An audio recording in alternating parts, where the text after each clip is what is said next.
Well, tough game for us. Especially when you're a plus 16 on the glass and you're able to retrieve more than 50% of your misses.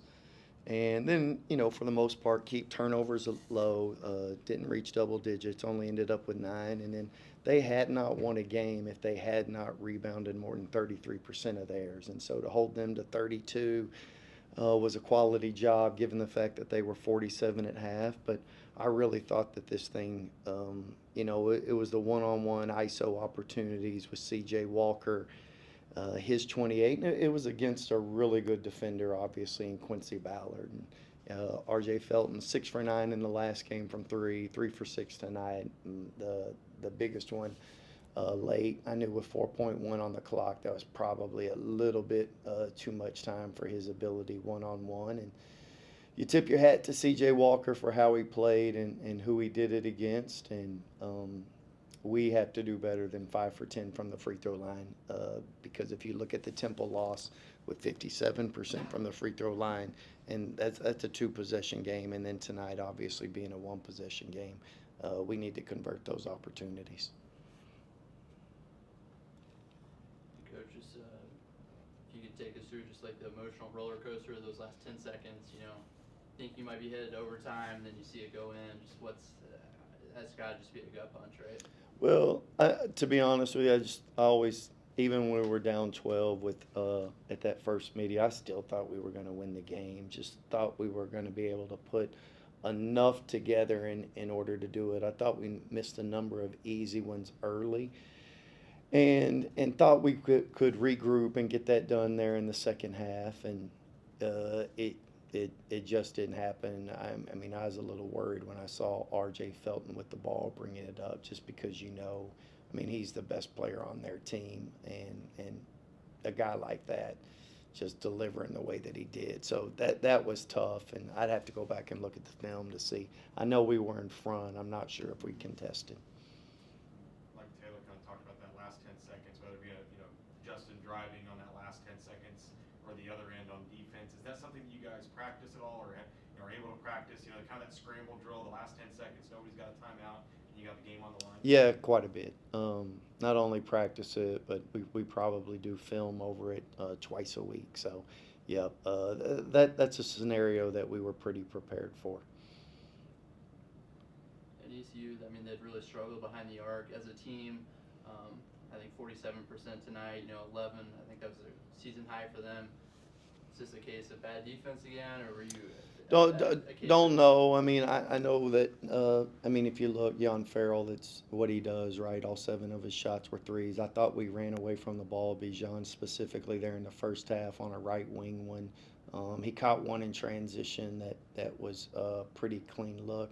I mean, C.J. Walker going for 3 for 3. I mean, you got to remember this is a 26% 3-point shooting team, and I think out of the 365 schools, I think they're 351 or 361 tonight at their ability to shoot the three. So, I mean, you give C.J. Walker credit. We obviously called a timeout with 10 minutes to go because we had to change our defense and just how that was going after he turned around and made his third. But it's we knew R.J. Felton was capable. We knew Jan Farrell was capable. It's those other guys being able to make shots.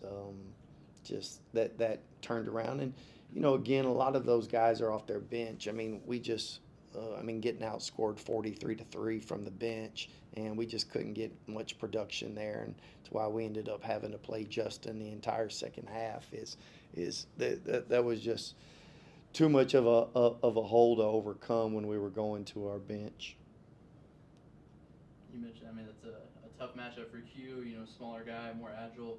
Down the stretch, that last minute when you kept him on Walker, is that just a case like, hey, this is our best defender, best shot blocker, we'll live with the results? Really thought that we could shrink the floor a little bit more better than we did, but we wanted to put Ronnie on RJ, and because they had gone to RJ the previous play at the minute 18 mark, and that ended up being an ISO, and he ended up trying to squeeze it there, and then Jordan Riley gets a back door that Quincy's able to turn around and block, and able to give ourselves a chance. But That was more a situation of making sure that that that Quincy, that was a one matchup on the floor that we could handle, but we thought we could scheme it if he turned around and got out, but we needed Quincy to guard inside the arc.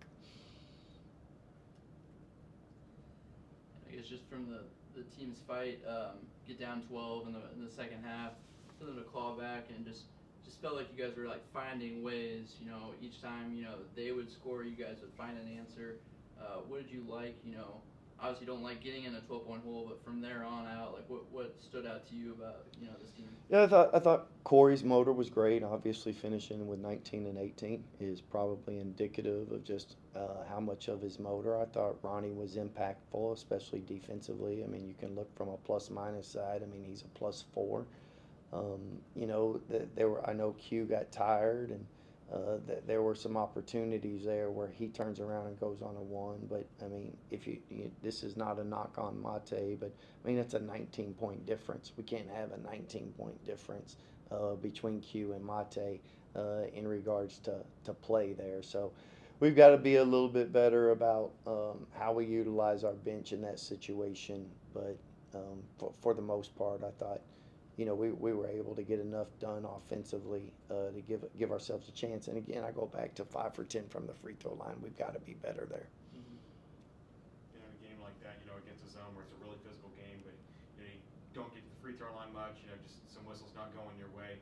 Is that kind of an emphasis in the second half, like quality of possession kind of has to be an emphasis, getting quality shots? Every possession matters in that second half? Well, I would tell you that if you're going to turn around and dominate, darn near double their paint points, there's no reason we shouldn't be on the plus side from a free throw side. For them to have, 14 free throws to our 10 when we get 52 paint points and they get 28. So, I mean, we're almost twice as much as them. And for us to not have those opportunities, it's obviously rare given the fact that we're top 50 in the country at getting there. So I'd have to go back and look at the film. But when you're dominating paint points at that level, it usually leads to more free throw opportunities. You're usually not a -4. And obviously, like the fight to claw back, but is this kind of a lesson to, I mean, I'm sure this is the lesson going forward that don't fall into the 12-point hole, don't put yourself in a position like that? Well, I promise you, if we could control that, we would. Like, I mean, if we could say, hey, don't get down 12, don't get down 15, that's obviously not anything we're trying to do. How do you feel like you guys executed against their zone after we practiced the 2-a-days, preparing for their zone? How do you guys feel like you executed? We were okay in formations. We weren't good in sets and realized. But I mean, I go back to, I thought Justin made up for some opportunities in the first half. Thought he had some layups and shots around the rim.